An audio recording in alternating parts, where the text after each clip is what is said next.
Hey guys! Welcome back to Travel YOLO, and for today's vlog ay ang ating first international travel and pupunta tayo sa Vietnam. Marami tayong pupuntahan sa bansang ito tulad ng Saigon Central Post Office, Saigon Opera House, Apartment Cafe, Bentan Market, Tan Dinh Church, War Remnants Museum, Mekong River, Cu Chi Tunnel, at marami pang iba. Ituturo ko din sa inyo kung saan pwedeng makabili ng mga murang souvenirs at pasalubong, kasama na ang murang luggage na pwede nyong i-check-in just in case na parami kayo ng pinamili.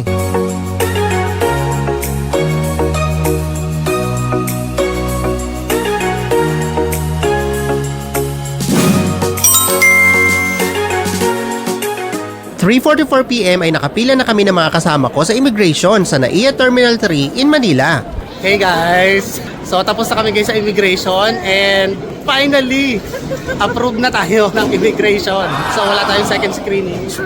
Yes, wala kaming second screening pero first time namin mag-travel pareho. Tatlo pala kami sa travel na to pero good for one lang ang ating kukumputin sa ating expenses calculator. After immigration ay nagutom kami kaya nag-decide muna kaming kumain sa Tapa King.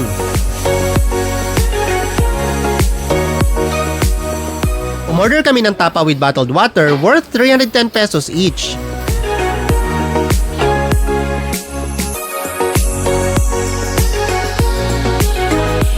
After naming kumain ay tumambay na kami sa boarding gate.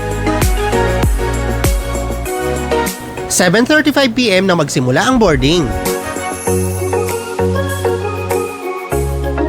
Alright guys, finally boarding na tayo.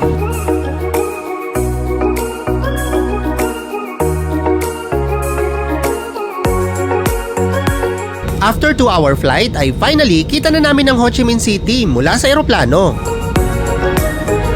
Remember pala guys na 1 hour behind ang Vietnam. So around 9:30 PM local time kami lumapag sa Tan Son Nhat International Airport, ang primary airport sa Ho Chi Minh City. Hey guys, nasa Vietnam na tayo. After dumaan sa immigration ay nag-exit na kami ng airport. Nag-book kami ng Grab papunta sa aming hotel. Hello, good evening.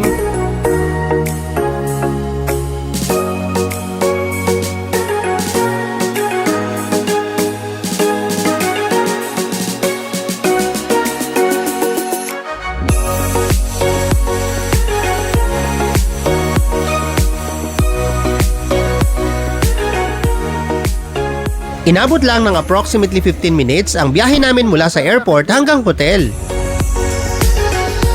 Dito kami nag-book ng accommodation sa Hello Hotel located sa city center. 1 block away lang ito sa Bentan Market kaya very convenient. Nabook ko ang aming hotel sa Agoda for only 4,864 pesos for 5 days and 4 nights. So parang nasa 1,216 pesos lang siya per night and good for 2 packs na siya kaya sulit na sulit. Heto ang aming room. Simple lang siya but very convenient. Meron itong queen size bed and side tables. Meron na rin ditong complimentary bottled water and teacups just in case gusto nyo mag-coffee or tea. Heto naman ang CR. Maliit lang siya pero okay na for its price. Plus, meron pa itong bidet. Meron na din ditong toiletries so hindi nyo na kailangang magdala. Heto naman ang shower area. May option na ito for hot and cold shower. Heto naman ang cabinet. Meron na itong safety box, blower, and heater. Meron na ding mga hanger para sa inyong mga damit. May mini fridge pa. Meron din sila ditong TV na hindi naman namin nagamit. And good news, meron na din sila ditong tsinelas kaya hindi nyo na kailangang magdala.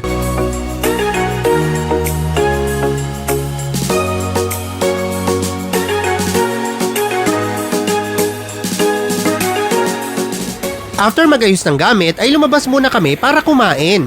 And na-surprise kami dahil marami pa ring open na kainan kahit 12 AM na. Dito kami nag-decide na kumain sa Kwan 146 na located lang sa sidewalk. Heto ang kanilang menu. Habang naghihintay ng order ay may nagbenta sa amin ng kastanyas so bumili kami worth 50,000 Vietnamese dong.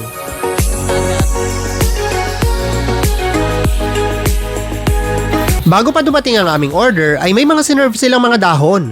Basil pala ito at iba pang herbs na pwede nyong ihalo sa inyong pagkain. Heto ang aking in-order. Rice noodles with soft drink for 70,000 Vietnamese dong.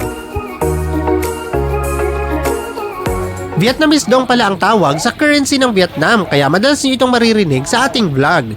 Pero converted na sa Philippine Peso ang ating i-compute para hindi nakakalito.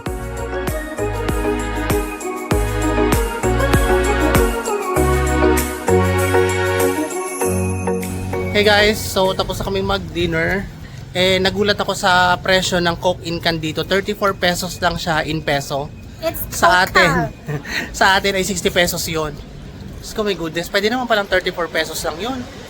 Guys, ang ganda ng cafe dito sa kanto, ayan o. Andito kami ngayon sa may harap ng Bentan Market, pero syempre, close na siya. Kasi, anong oras na ngayon? 12:41. Magwa 1 AM na, pero parang 7 PM pa lang. Oo nga, ang dami pang bukas na mga kainan dito guys. So kung magstay kayo dito sa bandang lugar na to, hindi City kayo... Center siya. Yeah, city center. So hindi kayo magugutom, maraming bilihan. And may 7-Eleven.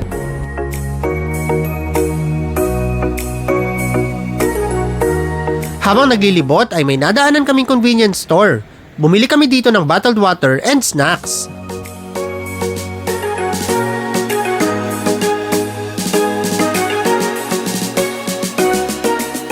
And may pahabol pa si Pat na kape.